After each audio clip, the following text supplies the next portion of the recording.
Sir so, ఇప్పుడు గ్రామ ఫ్రీక్వెంట్‌గా సభ గ్రామ ఎలా సభలు కండక్ట్ చేస్తారు? చేస్తారు కదా ఒక్కసారి సార్. ఎంత రివ్యూ ఫ్రీక్వెంట్‌గా చూడండి. కండక్ట్ చేస్తారు? అండ్ ఎంతమంది నార్మల్‌గా పార్టిసిపేట్ చేస్తారు అంచనాకి? మేడం యాక్చువల్లీ మేము గ్రామ సభ అనౌన్స్మెంట్ మాత్రం వాట్సాప్ లో విలేజ్ గ్రూప్స్ అని ఉంటాయి. అయితే ఓకే. ఆ గ్రూప్స్ లో పెడతాము, దప్పు చాటింపు కూడా ఇస్తాం పల్లెటూర్లలో. కానీ కొంతమంది రెస్పాండ్ కారు, రారు. కొంతమంది వస్తారు విలేజ్ మీద, మరే ఇప్పుడు మనం చేసుకుందాము బాగుంటది ఆ ప్రోగ్రామ్ కోదాం అని చెప్పేసి వెళ్తారు.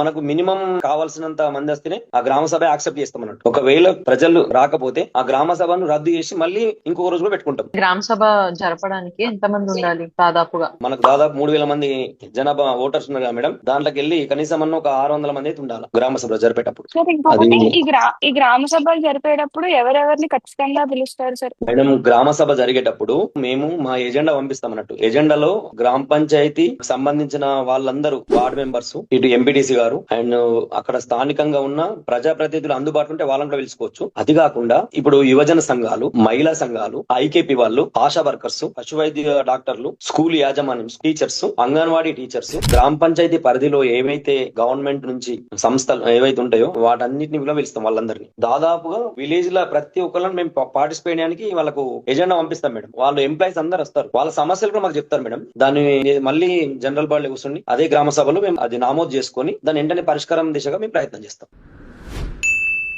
గ్రామంలోని ప్రజలందరూ కూడా గవర్నమెంట్ ఎంప్లాయీస్, నాన్ గవర్నమెంట్ వాళ్ళు, యువత, యువకులు ఎవరైతే ఇందిరమ్మ ఇండ్లు లేకపోతే కాంగ్రెస్ ప్రభుత్వం ప్రవేశపెట్టిన ప్రతి పథకంలో మీకు ఎలాంటి లోటుపాట్లున్నా కూడా ఇదొక మంచి అవకాశం. మీ గ్రామంలో మీకు ఏ ఫెసిలిటీస్ లేకపోయినా, ఏ ప్రాబ్లమ్ ఉన్నా కూడా గ్రామ సభలో మీరు చెప్పుకోండి. ఇదొక మంచి అవకాశం. దాన్ని సద్వినియోగం చేసుకోండి. మీకున్నటువంటి మీకున్నటువంటి ప్రతి సమస్యపై పరిష్కారం దొరకాలని దొరుకుతుందని భావిస్తున్నాను.